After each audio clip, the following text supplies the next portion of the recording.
ভারতের রাজধানী নতুন দিল্লি বর্তমানে মেডিকেল ভর্তি পরীক্ষা ও প্রশ্ন ফাঁসের কেলেঙ্কারি এবং শিক্ষা সংস্কারের দাবিতে ছাত্র জনতার তীব্র আন্দোলনে উত্তাল হয়ে উঠেছে। তবে আন্দোলনে মোদী সরকারের উপর প্রচণ্ড চাপ তৈরি হলেও তিনি ক্ষমতা হারাচ্ছেন কিনা তা এখনই বলা যাচ্ছে না, কারণ সংসদে তার জোট সরকারের সংখ্যাগরিষ্ঠতা রয়েছে। দিল্লির বর্তমান রাজনৈতিক পরিস্থিতি ও মোদী সরকারের অবস্থান, বর্তমানে যে হালচাল তা নিয়ে বলতে গেলে যে দিল্লির বর্তমান যে আন্দোলন সেটি উত্তাল হওয়ার প্রধান কারণ হচ্ছে ককরোচ জনতা পার্টি সিজেপি আন্দোলন। নিট পরীক্ষার প্রশ্ন পাশের প্রতিবাদে তরুণদের গড়ে ওঠা এই দলটি নেতৃত্বে রাজধানী দিল্লিতে হাজার হাজার শিক্ষার্থী ও সাধারণ মানুষ রাস্তা অবরোধ করে বিক্ষোভ করছে। শিক্ষামন্ত্রীর পদত্যাগের দাবিতে প্রশ্ন পাশের দায় নিয়ে কেন্দ্রীয় শিক্ষামন্ত্রী ধর্মেন্দ্র প্রধানের পদত্যাগের দাবিতে তারা কিন্তু এখনো আন্দোলন নিয়ে অনড় অবস্থানে রয়েছেন। জনপ্রিয় সমাজকর্মী সোনম ও ওয়াংচুক শিক্ষার্থীদের এই আন্দোলনের সমর্থনে টানা অনশন করছেন।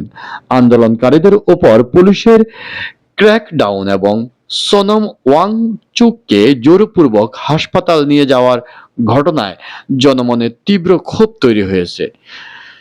দিল্লির চলমান বাদল অধিবেশনের মনসুন সেশন প্রধান বিরোধী দলীয় নেতা রাহুল গান্ধী সহ বিরোধী জোটের সংসদ সদস্যরা শিক্ষামন্ত্রীর পদত্যাগ দাবি করে গতকাল আন্দোলন করলে সেখান থেকে তাদেরকে গ্রেফতার করা হয়, যদিও পরবর্তীতে তাদেরকে ছেড়ে দেওয়া হয়েছে।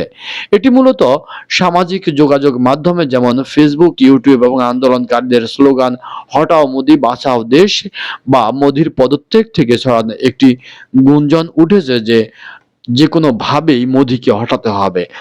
অর্থাৎ 2024 সালের লোকসভা নির্বাচনে একক সংখ্যাগরিষ্ঠতা না পেলেও এনডিএ জোটের শরিকদের নিয়ে নরেন্দ্র মোদী শক্তভাবে সরকার পরিচালনা করছিলেন, কিন্তু তার নেওয়া নানা পদক্ষেপ জনমনে এবং শিক্ষার্থী সহ ছাত্রছাত্রী সহ সকল শ্রেণী পেশার মানুষ এবং সকল ধর্মের মানুষের মনে একটি বিরূপ প্রতিক্রিয়ার সৃষ্টি করা হয়। যেমন উল্লেখযোগ্য হারে বলা যায় যে গত কোরবানির ঈদে পশু কোরবানি করতে না দেওয়াকে কেন্দ্র করে রাজ্য সরকার থেকে শুরু করে প্রত্যেকটি সেক্টরে মোদী সরকারের উপর সাধারণ মানুষ, হিন্দু ঐক্য পরিষদ সহ ভারতের নানা শ্রেণী পেশা গোষ্ঠী তারপর অসন্তুষ্ট হয়। সেই অসন্তুষ্টের রেশ ধরে বর্তমান শিক্ষামন্ত্রী হটাও আন্দোলনটি মোদী সরকার হটাও আন্দোলনে রূপ নিয়েছে। আমরা দেখতে পাচ্ছি যদি এই আন্দোলনের তীব্রতা এভাবে বাড়তে থাকে তাহলে মোদী সরকার হয়তো টিকতে পারবেন না। এই আন্দোলনই হয়তো মোদী সরকারের সর্বশেষ চূড়ান্ত ক্ষমতা থাকার রূপরেখা নির্ধারণ করে দেবে। জনতা বলছে ততক্ষণ আন্দোলন যতক্ষণ মোদী, অর্থাৎ মোদী যখন চলে যাবে তাদের আন্দোলনও থেমে যাবে।